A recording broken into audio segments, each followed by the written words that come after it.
شاه اشرف علي تھانوی رحمت الله علیه یو پیرا په سفر باندې ته ځان سره سامان راغسته دي نو چې کله د ریل سټیشن ته رالی نو دفتر ته ورته چې څومره وزن اړل د دې طرف نه اجازت شته دي نو کو زما دا بوج سیوای د زیاتی به پیسې جمع کم.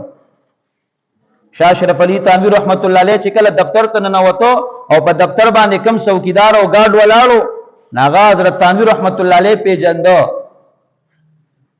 نو شاه اشرف علي تھانوی رحمت الله علیه نه تاسو کوي وی حضرت څه کوي ناغي وته فرمایي زما سره دا بوج دی دا وزن کوم کدا سیوای نو چې زه پیسې جمع کم. هغه وته په جواب کې دغه څوکیدار ورته وایي چې حضرت څه فکر کې څوکیدار او ګارد زما او په دې ټرین کې زما ډیوټي دا بیغمه کې نه تا نه چا پیسې غستې دي. شاه اشرف علي تھانوی رحمت الله علیه وته فرمایي دا ټرین ستاسو پلار دی دا ستاسو ملکیت دی دا خو سرکاري او د حکومت چیز دی دا خو د قوم چیز دی نو که ستاسو ذاتی چیز خو زه به ټرین کې داسې کینم او که دا سرکاري دا د ټول قوم په شراکت باندې ټول حصہ دار دي نو ته ما بیا څنګه اجازت مال راکې. او شاه اشرف علي تھانوی رحم الله ته فرمای چې زه خو په دې ټرین کې کینم نو ته به زما سره د کوم ځای پورې ځي وی حضرت د پلانکی سټاپ پورې به ززم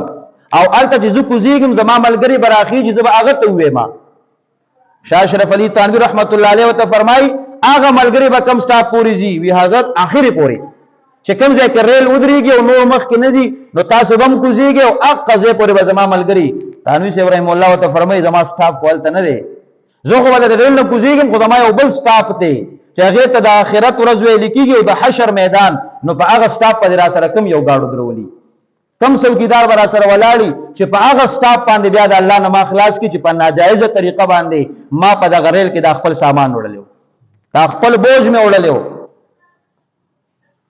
داسې خلکو چې د وړې وړې خبره خیال ساته چې دا ستاسو پلار ملکیت خو نه دی ځکه د دې بوج چې کومه پیسې د حکومت خزانه ته ځي او زی په دوکا باندې خپل جیب کې پرې د موزان بچ کما دا حرام دي او زه به دغه حرام پیسې یا پزان لګوم د به په خپل اهل عیال باندې لګوم نه خو په ما حرام دي.